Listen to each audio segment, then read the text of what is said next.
Most people don't fail financially because they're lazy. They fail because no one ever showed them the whole picture or gave them a roadmap to change it. Welcome to a special series on the Empowered Learning Podcast called the 2026 Wealth Reset Series, where I sit down with 4 powerhouse voices helping families rewrite their financial futures in 2026 and beyond.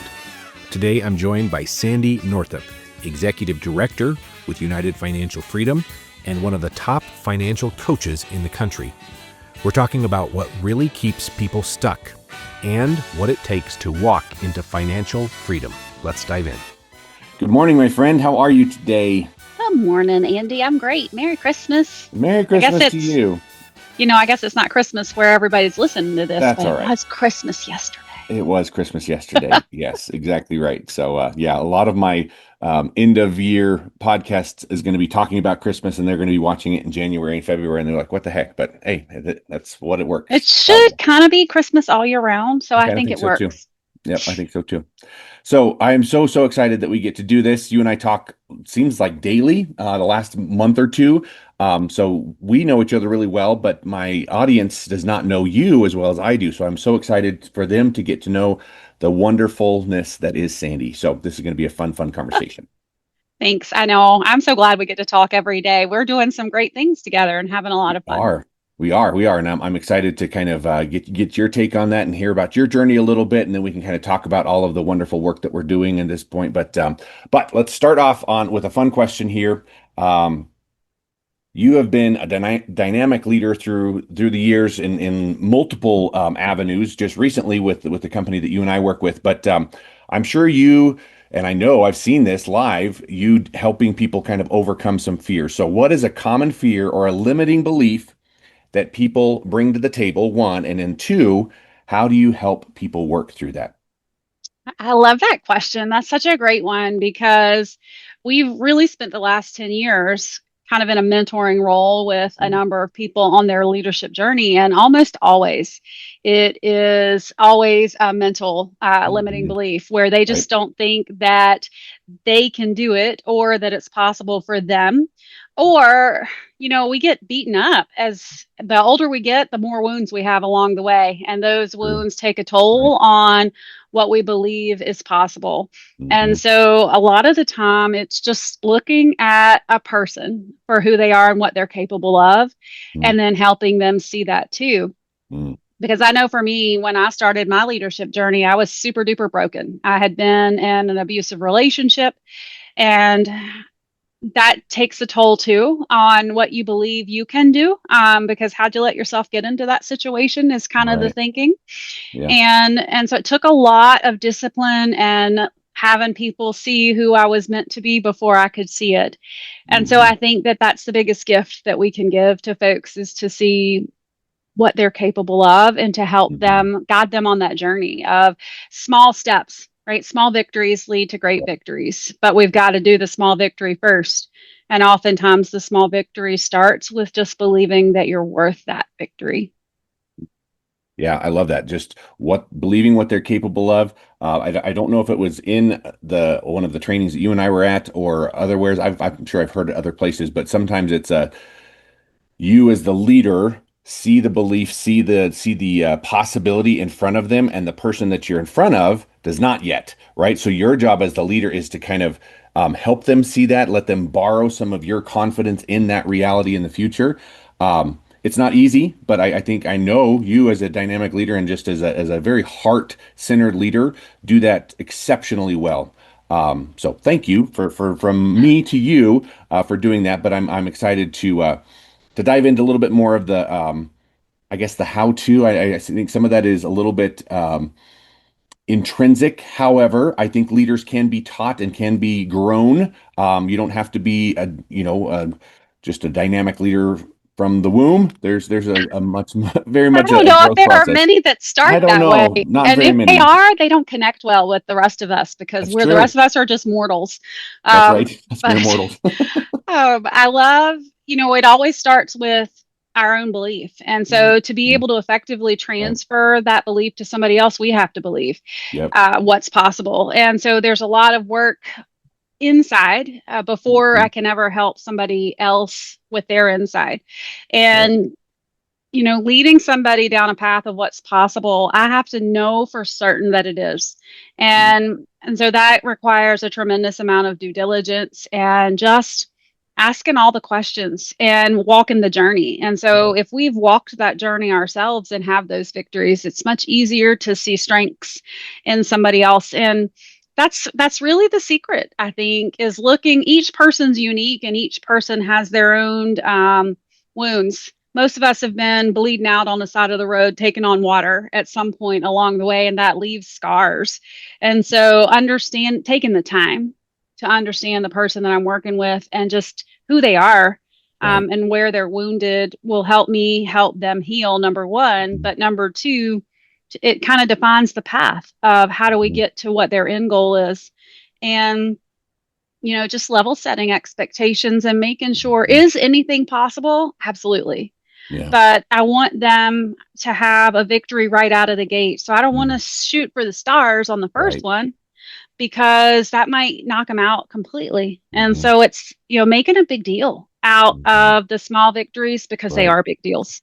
Right. And those are things that just take time to identify what they are and know the person that we're working with and what type of personality are they? Are they somebody that words of affirmation is their love language? And that's, my favorite love language because you can really pick up on things. I mean, are they a servant? Do they love to make things different, easier for me or for the person that's in the room? That's a huge quality that we can make a big deal out of because it's rare.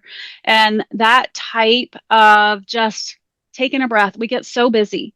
And we're so busy focused on where we've got to get to that sometimes we forget to enjoy the journey, and those little moments of just making a big deal out of somebody brought you a cup of coffee and they brought it because they know that coffee makes you happy Right. and you know that it was a sacrifice for them to bring it. That's not a little thing. That's a huge deal. Sure. And it can make a big difference for them, Yeah. for us to make it the deal that it really is a big deal. Right. I agree. I agree. Awesome. Well, I want to, we're going to get back to leadership aspect to things here in a bit, but I would love to hear a little bit more of kind of your, I don't know, your upbringing, just your history. Give us anything history wise that you think is worth mentioning in the context of this conversation, and then we'll get back to kind of professional career and the awesome work that we're doing. I love that question. I don't ever get to talk about that. And There you go. I had the most fun childhood, kinda. Like I had great parents that loved me, Hmm. important to me. My dad, I was absolutely convinced I knew everything there was to know, and I Hmm. was fairly certain I was perfect all the way till like college. It's a really good gift. I try to give it to my kids, but I'm not Right. as good at it as my dad was. But through that childhood, my dad had quadruple bypass surgery, almost died when I was in the third grade. Oh, wow. And from then, and he was blue collar. I was a blue collar family. He taught me work ethic. Hmm. He Hmm. taught me anything is possible. He taught me that we don't ever give up. And I remember when we were in the hospital room or in the waiting room, and they had called the family in because they were convinced he wasn't going to survive, and so everybody was going to say goodbye. And distinctly remember thinking, no, they don't know him because he's a Hmm. fighter. And it never once occurred to me that he could die. Hmm. And he didn't. He lived another 20, 30 years, Wow. and he lived to 59. And through that time, I just watched that same will to live, will to protect. Um, and as I grew up, I married my first husband, and he wasn't nice. He just wasn't. And I watched my dad take a backseat role and not step in and commit a felony, thank goodness, even though he wanted to. But he was totally there for me. So when I finally was able to leave, my dad stayed with me because he knew that every time somebody knocked on the door, I was grabbing my boys. I had two little boys at the time, and we were sprinting out the other door to get Hmm. away. And he was just there, our rock and steady and the protector.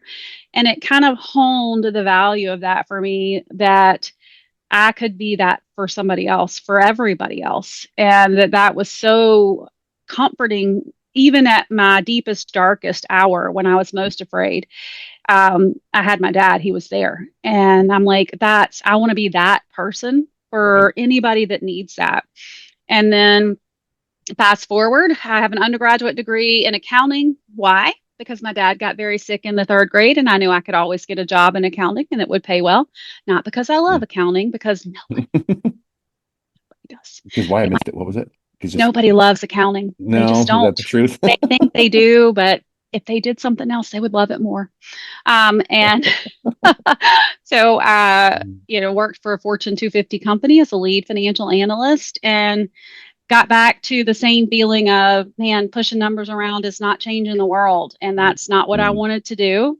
yep. And I met Paul and my current husband. We had twin girls that are 20 now, and then our youngest son is 13, and had a completely different journey of creating family traditions and stability and just peace for the first time probably in since I had been an adult. And it was just a really nice change. And so that's kind of me in a nutshell. Love it. I love it. You mentioned that when you were working for the Fortune, I can never keep up, Fortune 250 company, that making good money, doing what you had been trained to do, but at the end of the day, you felt like this is not making the impact.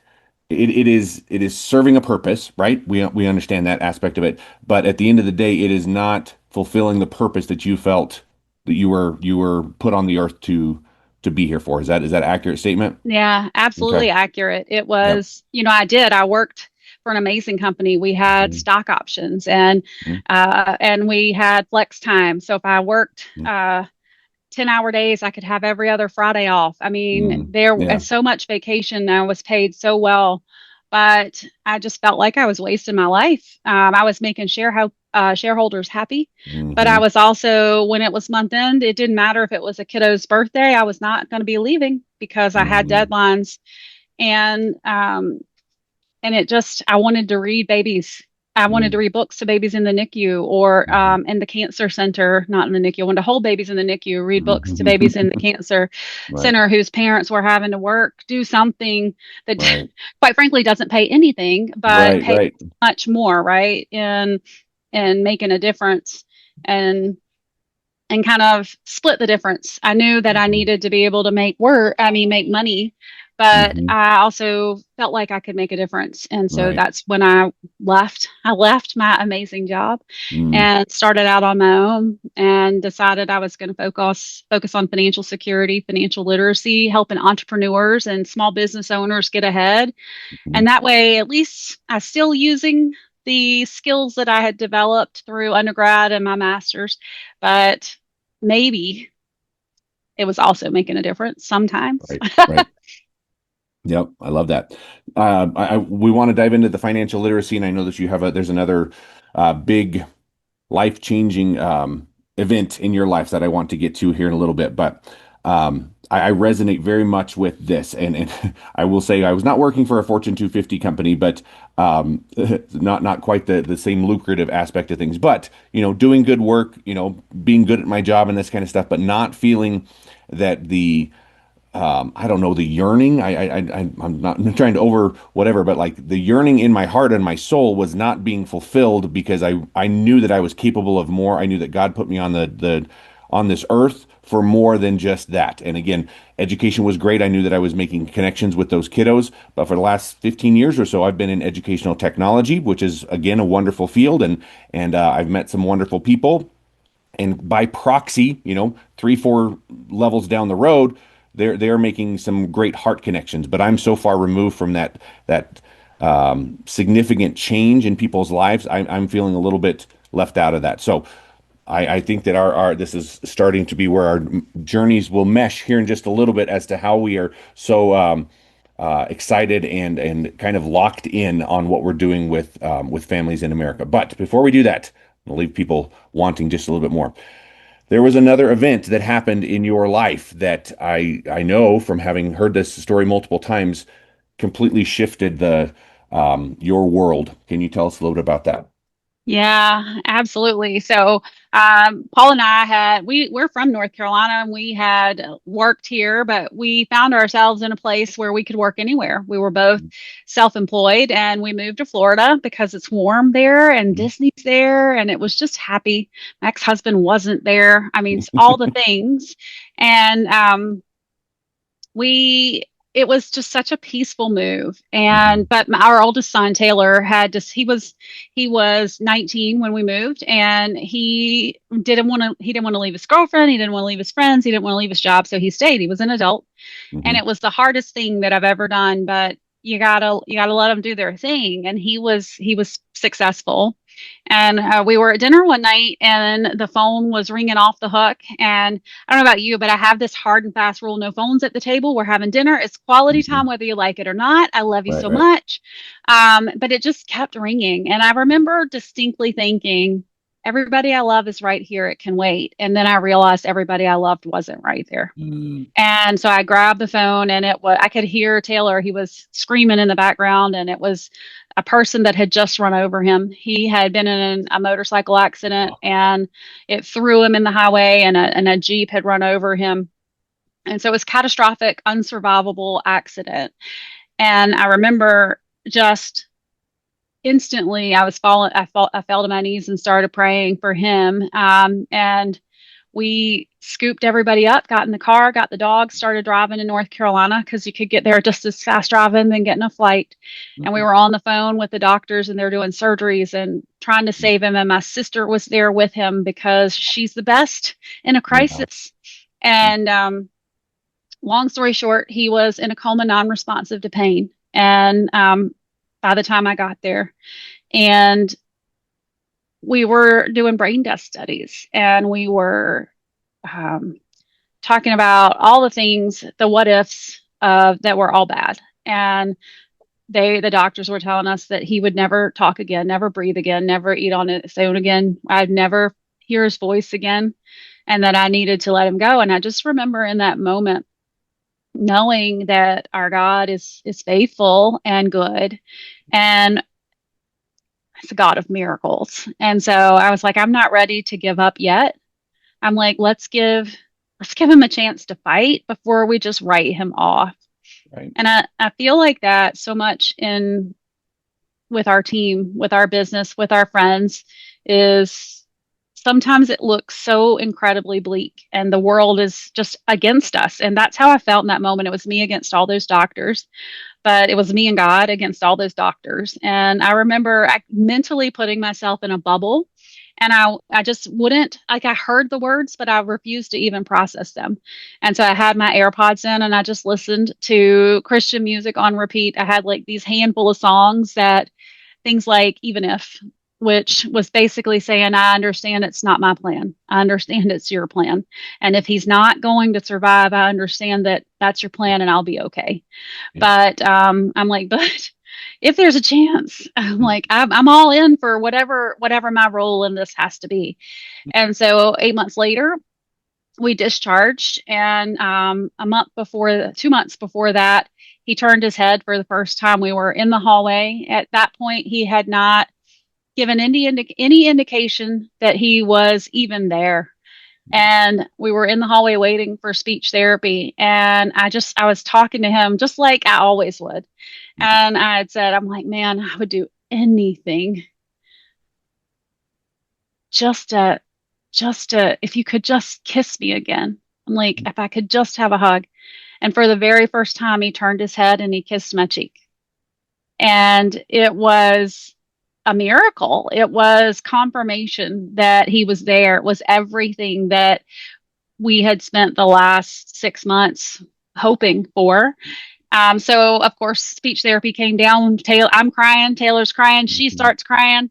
Now he's like a puppy on a string. I'm like, do it again, do it again. Yeah, Uh, right. but 2 months later, he was eating on his own with thickened liquids. He was breathing on his own. He had said his first words, and over a weekend, he had said like 60 words. Most of them were not good words, but we didn't care. Any words were fine. And today we're 7 years in, March 25th.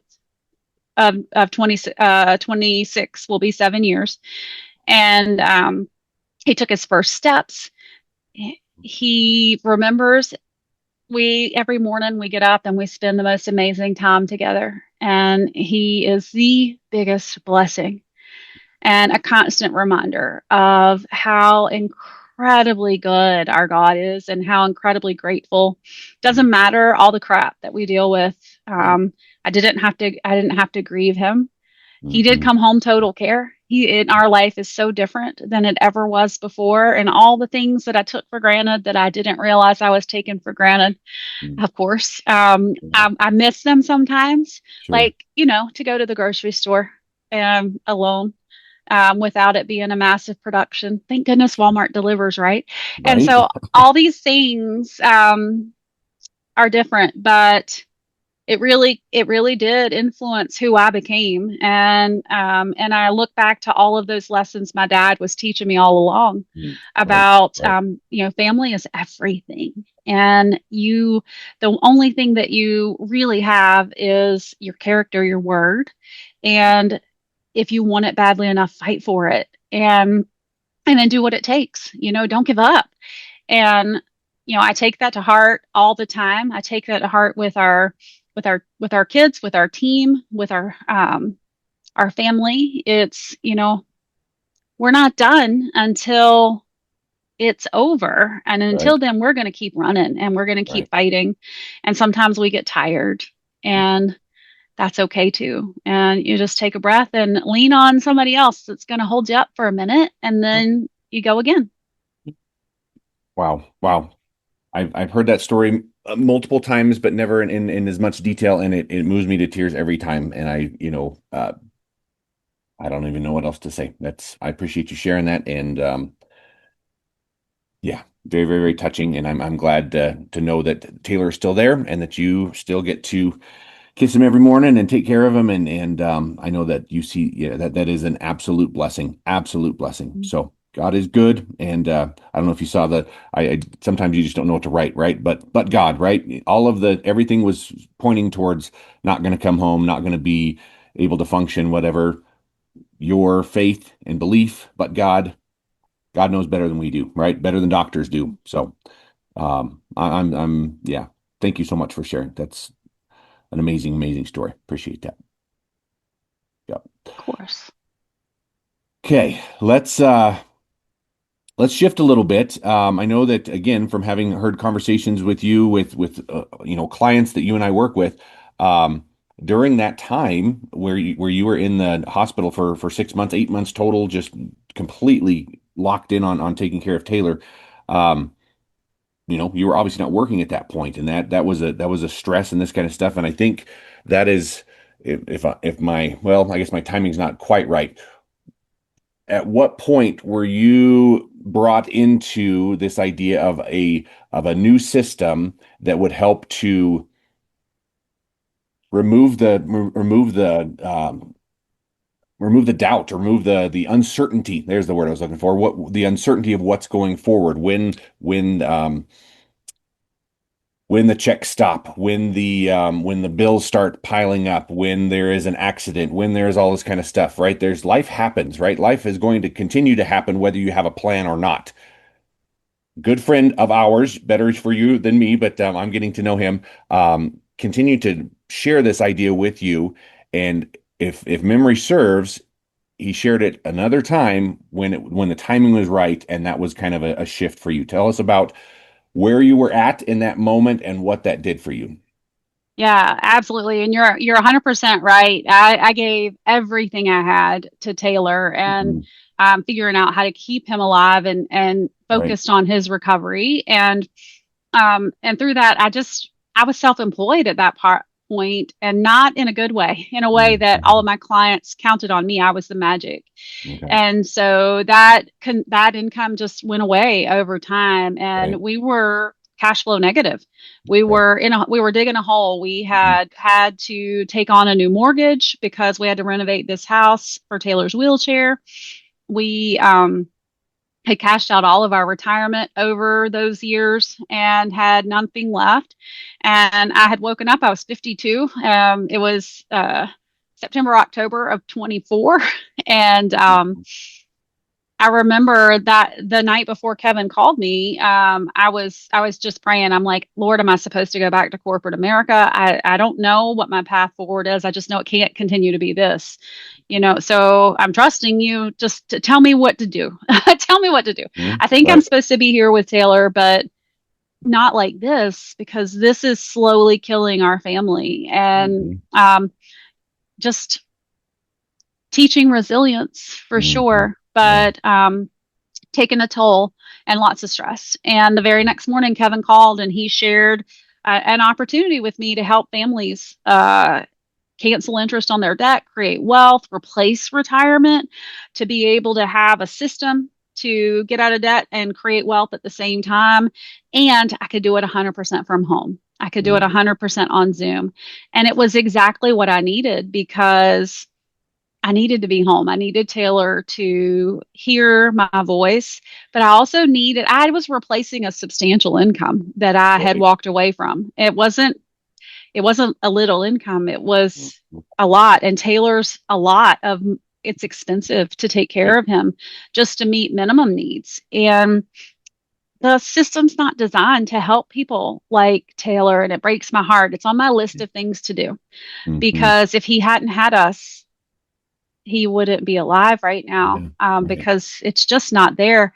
But Kevin called, and so I was like, I'll give it a shot. Now, total transparency, he reached out to me a number of times over the Mhm. years, Mhm. and I don't know about you, Andy, but I'm pretty confident that I know what I know, and that I know a lot. Yes. But the reality is, we don't know what we don't know. And this was Mhm. one of those things. He had tried to tell me this was amazing, and was very forceful in my response to him that he was silly and that Excel could do anything that I needed it to do, until it couldn't. Right? That day that he called me, I realized that not only what could it, I couldn't do it. Mhm. Even if I could, I wasn't doing Right. it. Right. And we were in a really bad place, so maybe I should take a look.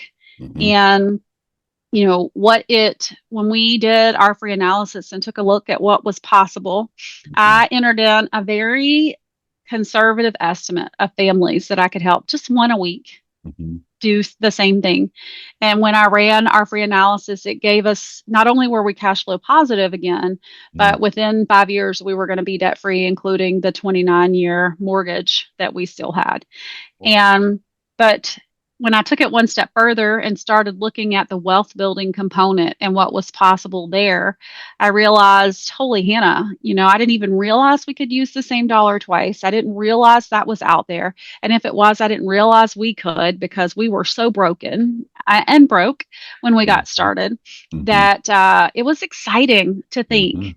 Now, it took us a year to get to the place where we could take advantage of that, because Mhm. we had Right. some work to do and some Right. repair that we needed to do. But what I loved about what Kevin was sharing with me was that I could help anybody. Mhm. It didn't matter whether they were completely debt free.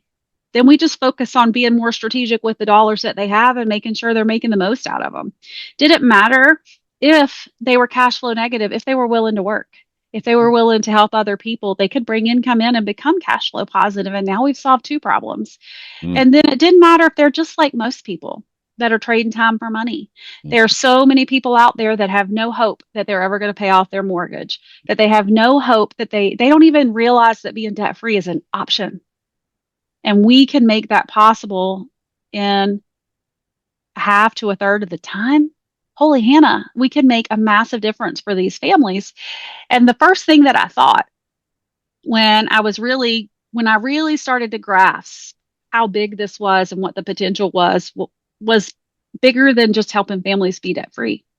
It was, oh my gosh, we can take all the angels off the tree. Oh Mhm. my gosh, we can fill up U-Haul trucks and go visit all the orphanages. And then Paul's like, no, we can't do that because you'll take them all home. I'm like, maybe, but we could have a ranch, right? And we could have all these people. And it started turning into, now, if I feel this way, what if so many people started to think about what if and what they could do? And then is the big picture really that this is more than just about money? It's about making the world kinder, making the world a nicer place where people aren't so desperate and angry and living check to check that they can be kind to each Yeah. other.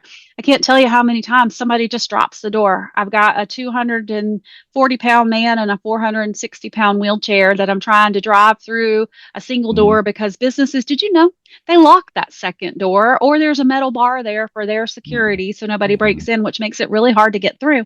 Right. And it's so helpful when Right. somebody holds the door, but they don't even, it's not even on purpose. Mhm. They're just so focused on them Right. because it's because so many of us are just in crisis mode, even if we don't realize it. Mhm. And we've got the ability to take that away and make that better.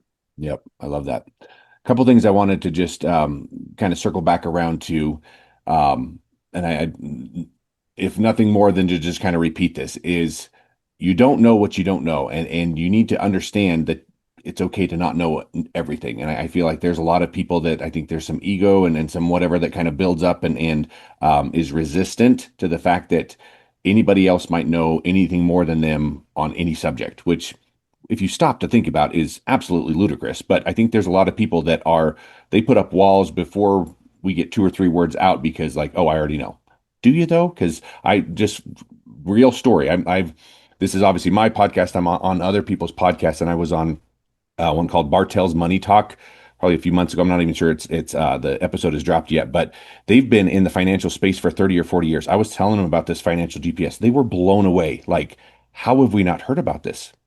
It's Mm-hmm. because I mean, to use a biblical reference, the fields are white and the workers are few, right? There's we need more people to share this message because there's just not enough people to share this message. So there's that. This one right here, the dreams got bigger though. Um, and you'll remember this. I'm not going to do a great job of drawing this out here, but I think this hit me huge. When we are kids, we have these big dreams. We have these big dreams, and I'm super practical, probably to a fault. But I mean, if I can think back when I was a kid, we're going to travel, we're going to do all these things. I'm going to be a leader in all these different spaces and whatever, right? And then what ends up happening is that, and again, jump in here, Sandy, if you can kind of help the narrative of this story, but then you become an adult. I think of my older son right now. He is 19 years old, right? He is in the National Guard, doesn't really have a big future career as far as right now goes. Is he going to go to college? Is he going to enter the workforce, right? So he's kind of in the stage at this point that the world is his oyster shell, but he's also realizing, to your point, life is expensive. Life in America is very expensive. And to be able to fulfill all of these dreams, you need a lot of money. And it drives me nuts. Another misnomer that just drives me batty is this idea of money is the root of all evil. That is a misquote. The love of money is the root of all evil. If you are using money to bless others and to do things like take the angels off the tree, that is not evil. You can't say that's an evil thing. If you're wanting to do Mm-hmm. that to just drive more Bugattis and live on a beach and whatever, then maybe a little bit. But anyways, the story with this is that when you start realizing how expensive these big dreams are, you start, well, I don't know if I really need that dream house or whatever. And then we start going to college and like, oh man, well that was really expensive. So then we get right here and after a little while, you get to the point where your dreams are here. And this is where you're living, even though this was the big dream that you had at the beginning. And it's sad, and I get it. I think everybody has experienced this at one level or another. But to your point, Sandy, and I want us to kind of just vamp on this just a little while. One of the things that is probably the most rewarding of the work that we do is we get to help people expand a little bit, right? We may not go back all the way out to the first one here, but if we could expand a little bit and help them to start seeing that they don't have to live in this little mediocre bubble, right? We can because debt is costing people far more than they ever realized. And once we can get a handle on that and get a plan and figure out a way to like earn some extra income, then we can start expanding our dreams and expanding what we want to do. So, any thoughts on that? Yeah, no, I love that. It's kind of like I always liken it to when you're with like I've got a new grandbaby that's 3. And so she learned to walk somewhere around 10 months, 11 Hmm. months. And I have this video of her where she was falling down. I mean, she stood up and we were cheering, and then she'd fall down, and we're like, get up, get up. And she would get back up again, and we'd cheer, and she'd fall down. And, but she never stopped getting up. Hmm. And I had read it like the average toddler falls down 999 times and they keep getting up. But what happens as adults is we sometimes fall down and stay down, and that shrinks our dream circle. And we start giving up on what was possible, or stop believing that it's even Hmm. possible because we can't see a path forward Right. anymore. And it kind of goes back to we don't know what we don't know, and Right. giving ourselves permission to not know everything. Yeah. Honestly, that was the most freeing day of my life, to be Hmm. able to say, it's okay. Of course, I don't know everything. Yeah. Who does? I'm like, I don't have to know the most about anything, Hmm. because if I'm always in learning mode, then and open, then I've got the best shot at being the most fulfilled, the most successful, being able to give the most back. But the moment that I decide that I know the most on any one topic, I've limited what I'm capable of. Correct. And so that shift in thinking was a big turn for me. And I think about that all the time with our folks. You're right. They don't know how much interest is on the table that we Mhm. can literally cancel with a couple $100 a month of Right. discretionary income. Yep. Hundreds of thousands of dollars of interest. Wow. Million we had Andy and I, we had Yes. Just the other somebody the day. other day that was millions, one Hmm. and a half million dollars of interest that could be canceled. And it's so stinking exciting Hmm. because they had no clue, Right. right? Well, how would they? They know exactly what the system wants them to know. And Yep. what we're teaching, what we have access to is proven. It's been around for more than 20 years. It's got a money back guarantee. We know that it works because we've never had to give a refund. And quite frankly, it's so stinking simple to use that it's easy to say, well, that can't work. It can't be that easy. If it was Hmm. that easy, then I would have known about it. And Right. trust me, I had those thoughts Sure. because I'm an We all accountant. do. Finance, for heaven's sakes. How could I not know? Mhm. But Yep. I remember the very moment where I was like, holy heck, I really didn't know. I had no idea. And I remember intense joy in that moment of I'm so glad that I didn't shut this door for Yes. the 40th time, right? That I let it be open this time and I walked through it because it literally changed everything for our family. Right. And there's something powerful in knowing that you're making a difference, even if it's just one family at a time. Right. And you're making a difference in a way that's going to change their whole life, the legacy that they're going to be able to leave, the care that they're going to be able to give their Right. kiddos, the way that they're going to be able to retire. Right. And yeah, I wake up every single day with the most incredible hope. And I love what I do. And I get to do it here with Taylor, with my other kiddos. My grandbaby lives with us. Like I look at my life and there are so many people that say, I don't know how you do it. It must be so hard. And I wake up every day and think, it couldn't be any better than this. Hmm. So dang good. Hmm. And, could it be better? Sure. I could find the perfect person that loves Taylor almost as much as I do, that's here while I'm doing calls. And it's on my list. I'm going to find her, and it's going to be a her because he's a boy, and you know how boys are. But, um, but it's pretty dang good. Hmm. Yep. I love it. I love it. Wow. I feel like we could probably do this for 2 or 3 more hours, which is great on one side, but also like a little bit conflicting in my head at this point of like, okay, do we shift into something else? Do we kind of wrap this up? Do me a favor, my friend, because I feel like I can ask this of you. Would you be okay if we came back and dove into this at a greater detail in a later time? Because there's too much to unpack in a small amount of time. Would you agree? Yes, Okay. absolutely. Okay.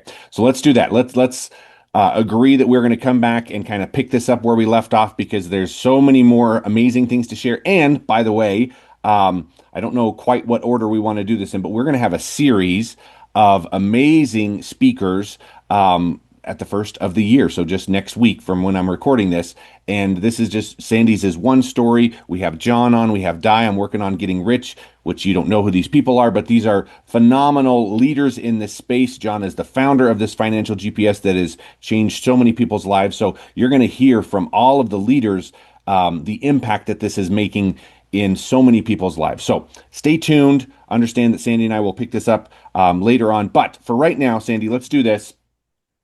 Let's shift gears just so we can kind of check off the box that we have done what we do at Empowered Learning Podcast. Is I'm going to give you my 3 questions just because it's kind of fun to do, and everybody has a unique spin on this one. So I have an inkling as to who this might be, but I want to hear from you. Who is a leader that you most admire and try to emulate?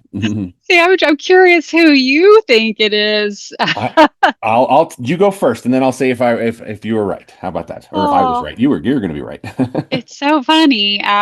There are so many hmm people, and I think there are are people that I don't know, and but the ones that come to mind, like right immediately when you said that, hmm is one of the people that you just mentioned that you're going to have on your podcast, Di Glenn, is a leader that I absolutely admire and try to emulate because she's fierce and she's protective, she's loyal, she has been through tragedy after tragedy and gets up and makes lemonade out of lemons all the time. And she is such a hard worker. And so I have so much to learn from her. And I love that I get to mentor with her directly.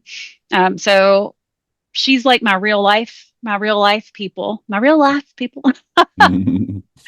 um, and then, there are so many amazing people that we learn from and follow every single day. I think about one of my favorite books that I always read. And it's funny as right now I can see the cover. What's my favorite book, Paul? The one that Get Out of the Box.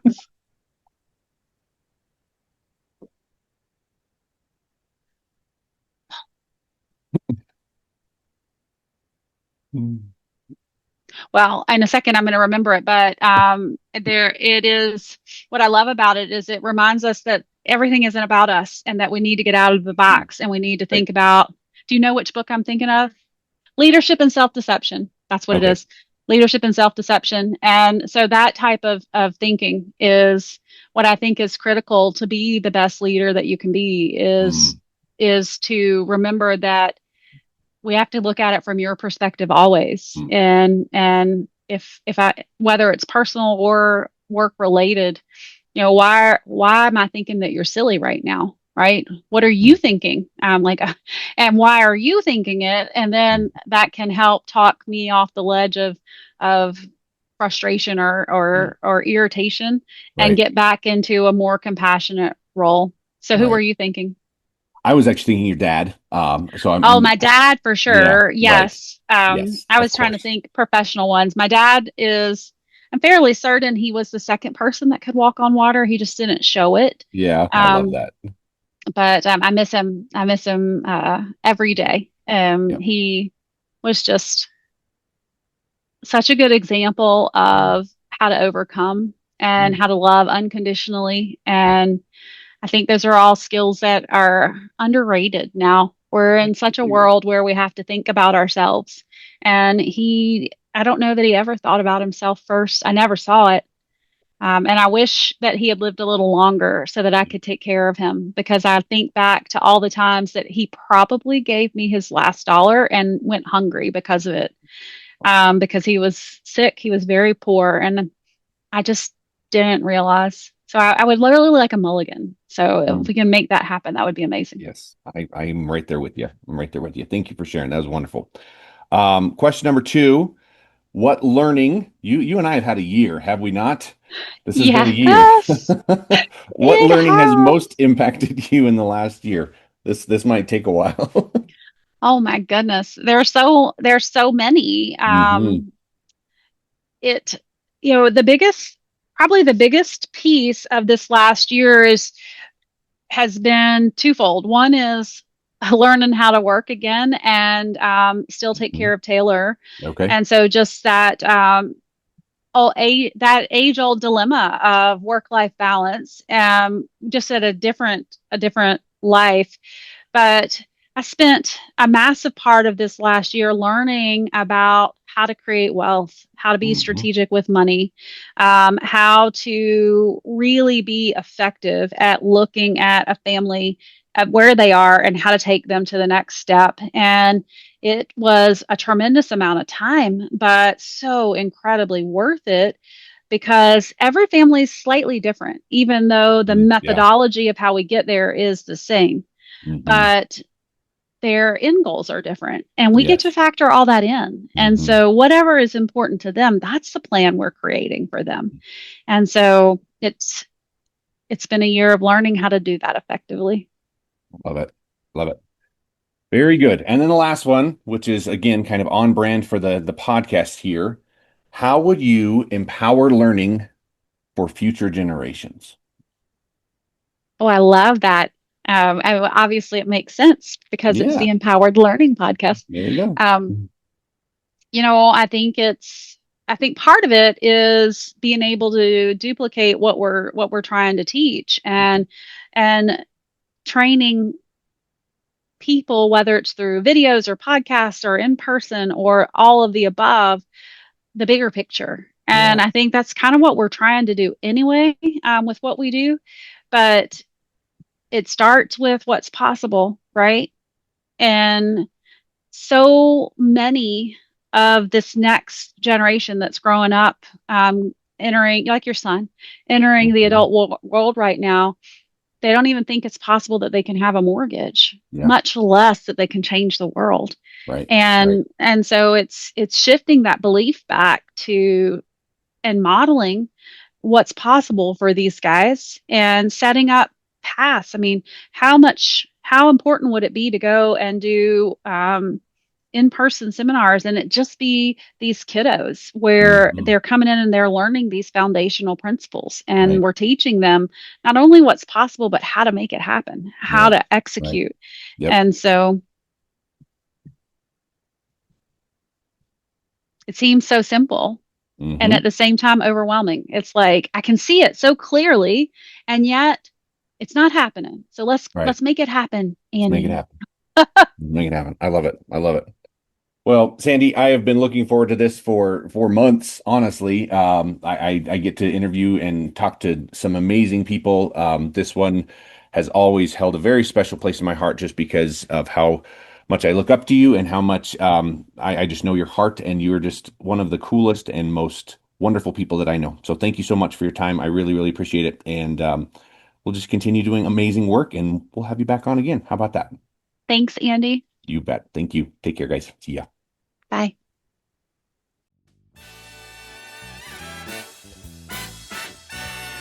If you're ready to leave debt behind and walk into a future of clarity and confidence, it starts with truth and structure. A quick reminder that this conversation with Sandy is part of our series titled the 2026 Wealth Reset Series. Be sure to check out the other incredible voices in the lineup.